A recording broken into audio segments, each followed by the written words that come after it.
नमस्कार दोस्तों। Topper student education में एक बार फिर से आप सभी का बहुत बहुत स्वागत है। एनटीए नेट दिसंबर के नए बैचेज 1 अगस्त से शुरू होने वाले हैं। जो व्यक्ति, जो बच्चा, जो विद्यार्थी इसमें दाखिला लेना चाहे वो डिस्क्रिप्शन में हमारे कॉन्टैक्ट नंबर है, हमसे संपर्क कर सकते हैं।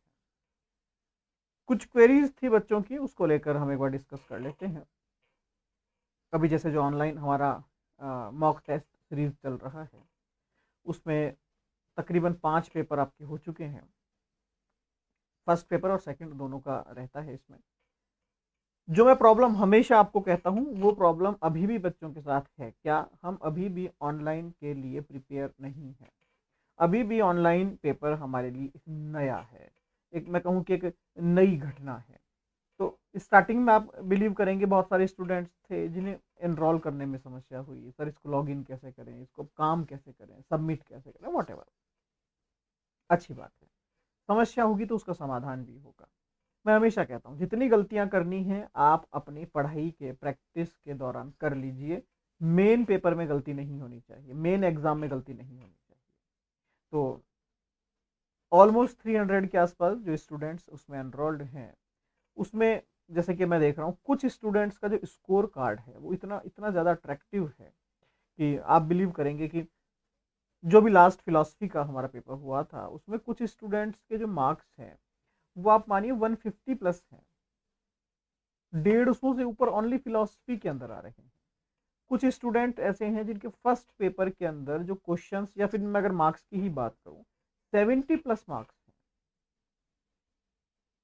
70 प्लस मार्क्स मीन्स दोनों पेपर को अगर मैं कंबाइन करूं 70% एवरेज निकल कर आ रहा है कुछ स्टूडेंट्स का कि साहब 70% से ज्यादा मार्क्स मैं अचीव कर रहा हूं या कर रही हूं, चाहे वो हिंदी मीडियम हो चाहे इंग्लिश मीडियम हो। एक और मजेदारी वाली बात मैंने देखी कि जो हाईएस्ट स्कोर है वो हिंदी मीडियम को आ रहा है।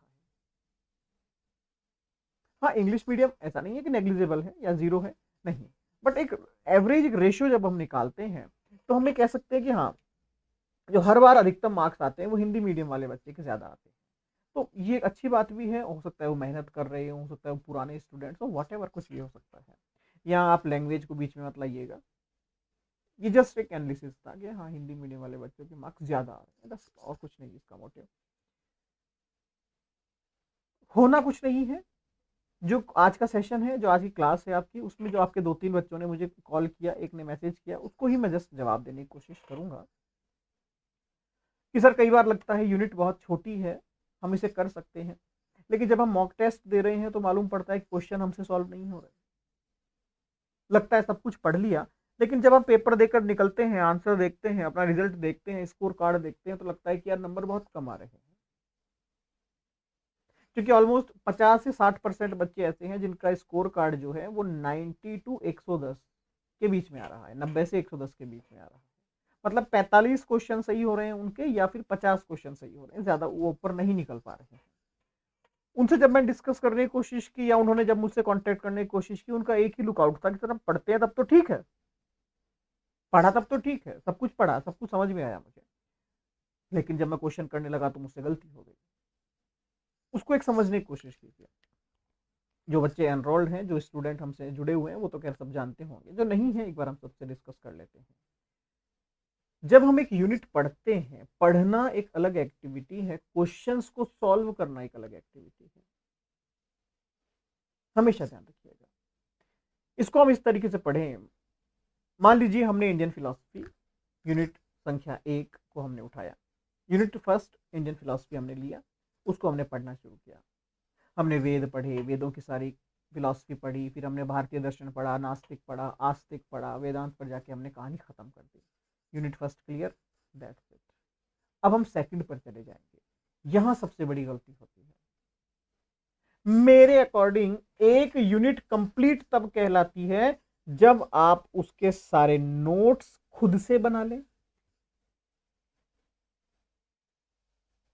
खुद से बनाने का मतलब, बच्चे गलती क्या करते हैं, जैसे मैंने मान लीजिए आपसे कहा कि नोट्स खुद से बना लेना, तो आप लोग क्या करेंगे, एक बुक लेके आएंगे बाजार से, उस बुक को कॉपी पेस्ट कर लेंगे अपने हाथों से कि साहब वहां ये 2 लाइन लिखी हुई थी, मेरी नोट कॉपी में 2 लाइन लिखी हुई। ये नोट्स नहीं है, इसे हम नोट्स नहीं कहते।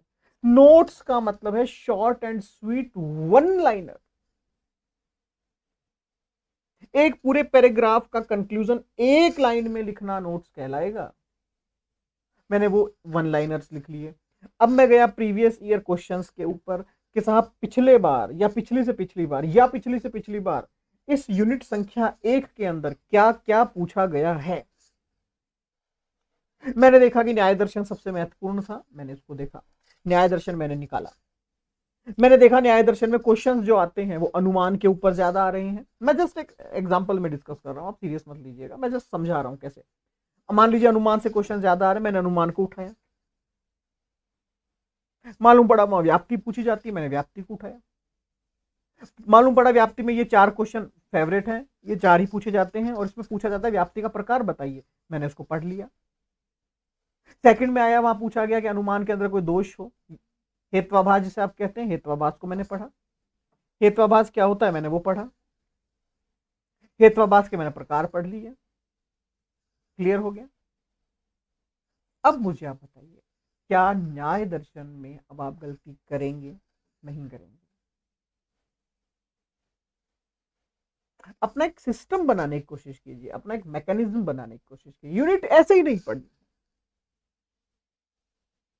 कुछ स्टूडेंट्स की तो दिक्कत ये है कि उन्हें नेट के बारे में सीरियसनेस नहीं है, वो एकदम सीरियस नहीं है। वो यार ठीक है, नेट है, देना है, पास होना है, बात करो। नेट आपका फ्यूचर जो है वो डिसाइड करेगा, ध्यान रखिएगा।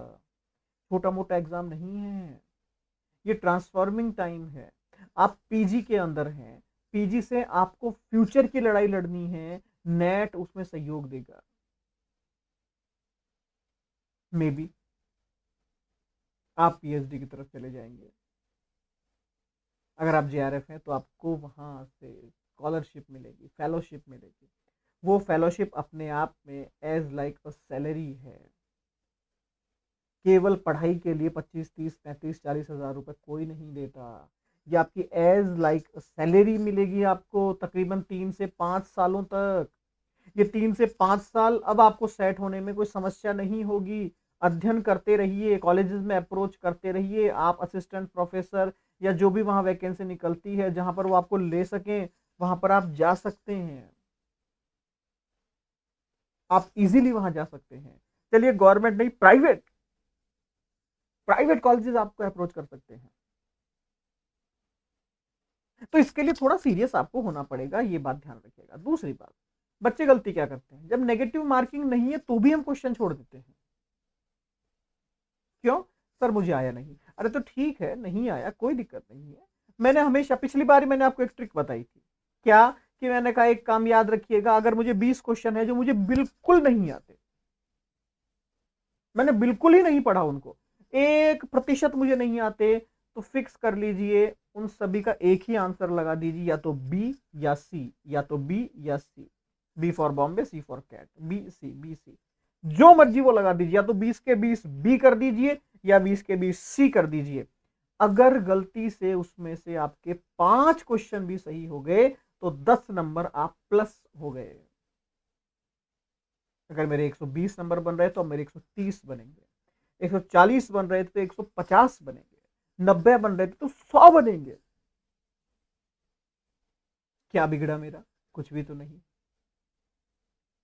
थोड़ी स्ट्रेटेजी के ऊपर काम कीजिए, थोड़ी सी रणनीति के ऊपर काम कीजिए, थोड़ा सा प्रैक्टिकलिटी के ऊपर काम कीजिए। नेट निकालना टफ नहीं है, टफ नहीं है। इस बार आई एम श्योर कि आप जेआरएफ का रिजल्ट आने दीजिए। मैं मेरे स्टूडेंट्स का कोशिश करूंगा आपसे इंटरव्यू या फिर इस चैनल के ऊपर इंटरव्यू लगा के बताऊं कि उनकी स्ट्रेटेजी क्या रही थी, उनकी रणनीति क्या रही थी। मेहनत उनकी है, मेरे पास पढ़े वो एक अलग टॉपिक है, मेहनत उनकी है, तो शायद आपको समझ में आए। हर साल हमारे इंस्टीट्यूट से जेआरएफ निकलते हैं, हर साल हमारे इंस्टीट्यूट से नेट निकलते हैं काफी सारे। मुद्दा वो नहीं है, मुद्दा ये है कि आखिर वो ऐसा क्या करते हैं जो आप ऐसा जो आप नहीं कर पाते या आप नहीं कर सकते हैं, क्यों? वही किताबें उनके पास है, वही आपके पास है, वही नेट उनके पास है, वही आपके पास है। वो पास है, आप नहीं है, क्यों? उनकी रणनीति अलग है, उनकी स्ट्रेटेजी अलग है। Practice practice practice practice practice. एक एक यूनिट के आप तो काम कीजिए, 400 400 500 500 200 300 300 क्वेश्चंस की प्रैक्टिस कर लीजिए। सर अवेलेबल नहीं है, कोई बात नहीं, आप 100 क्वेश्चन की प्रैक्टिस कर लीजिए। प्रैक्टिस करने का तरीका आप अपना बहुत शानदार बनाइए। एक एक क्वेश्चन को याद नहीं करना है, समझना है। जब मैं कहता हूं निम्न में से नास्तिक दर्शन कौन सा है, जैन, सांख्य, न्याय, वैशेषिक। मैंने नास्तिक दर्शन कहा, कौन कौन सा है इनमें से? आपने कहा सर जैन दर्शन नास्तिक। अच्छा, तो बाकी क्या है? सर बाकी आस्तिक है। अच्छा, ये ईश्वर को मानते हैं क्या? नहीं सर, सांख्य ईश्वर को नहीं मानता। तो बाकी दो मानते हैं क्या? बाकी दो मानते हैं। जैन ईश्वर को मानते हैं क्या? मानते हैं। मैं नास्तिक के परिप्रेक्ष्य में बात कर रहा हूं अभी केवल। नास्तिक या तो ईश्वर के संदर्भ में बताया जाएगा या वेदों के संदर्भ में बताया जाएगा। वेद में मैंने बताया किया कि सब जैन दर्शन वेदों को नहीं मानते, तो बाकी किसको मानते हैं? बाकी किसे मानते हैं? बाकी वेदों को मान रहे हैं। तो ईश्वर को सांख्य दर्शन नहीं मानता। क्या जैन मानते हैं? नहीं, वहां पर जिन को माना जाता है। क्लियर? That's it. ये स्ट्रेटेजी होती है क्वेश्चन को सॉल्व करने की। अब आप आगे नेक्स्ट क्वेश्चन बढ़ जाइए, फिर आप नेक्स्ट क्वेश्चन पे, फिर नेक्स्ट क्वेश्चन पे, फिर नेक्स्ट क्वेश्चन पे। हमें क्वेश्चन को भी पढ़ना होता है, याद करना नहीं है, रटना नहीं है, समझना है। मैंने कहा इनमें से असत कार्यवाद को किस किसने एक्सेप्ट किया है? न्याय ने, वैशेषिक ने, चारवाक ने, वेदांत ने। आप कहेंगे सर न्याय वैशेषिक ने। तो चारवाक को वेदांत किसे मानते हैं? क्यों वो असत कार्यवाद को नहीं मानते? और कौन कौन है जो असत कार्यवाद को मानता है? असत कार्यवाद के अलावा और कौन कौन सी फिलॉसफी हमारे यहाँ चलती है? क्या नास्तिक भी कुछ मानते हैं? इसे कहते हैं स्ट्रेटेजी। एक क्वेश्चन का पोस्टमार्टम करना। किसी भी क्वेश्चन का जब तक आप पोस्टमार्टम नहीं करेंगे, मतलब उसकी गहराइयों तक नहीं पहुंचेंगे, तब तक मजा नहीं है। केवल सिलेबस पढ़ना, केवल बुक्स पढ़ना, केवल नोट्स पढ़ने से काम नहीं होगा, ध्यान रखिएगा एक बात का। ये मैं उन विद्यार्थियों के लिए कर रहा हूँ जो सीरियस है, जिनका टारगेट है कि भैया अगले 6 महीने में मुझे मेरा नेट निकालना है। That's it. हाँ, अगर आपकी 5 ईयर प्लानिंग है, पंचवर्षीय योजना है, तो देखिए फिर आपकी रणनीति है, आप अपने हिसाब से चलिए। लेकिन जिनकी केवल 6 महीने की ही रणनीति है, 6 महीने की ही योजना है, दिसंबर जनवरी में ही नेट निकालना है, जेआरएफ के साथ निकालना है, तो रणनीतियां बदलनी पड़ेगी। इस बात को अंडरलाइन कर लीजिए, ठीक है? तो जिन विद्यार्थियों का ये डाउट था लगभग सभी का कि सर नंबर नहीं आ रहे, नंबर नहीं आ रहे, मेरे नंबर नहीं आ रहे, मेरे नंबर इसलिए नहीं आ रहे भैया क्योंकि आपने पढ़ा तो बहुत कुछ है लेकिन समझा बहुत कम है। थोड़ी समझने की कैपेसिटी को बढ़ाइए, क्वेश्चन को ब्रेक डाउन करना सीखिए, क्वेश्चन को समझना शुरू कीजिए, थोड़ी सी ऐसी ट्रिक सीखिए जिनके माध्यम से मैं शायद सही क्वेश्चन तक जा सकूं, तब जाकर मजा आएगा। साम दाम दंड सब कुछ हमें अपनाना है यहाँ पर। क्या दाम तो हम किसे देंगे? टीचर को तो हम दाम दे नहीं सकते कि सर हमें पास कर दीजिएगा। तो आपको सारी मेहनत करनी है, कुल मिलाकर ये है, छोड़ना कुछ भी नहीं है।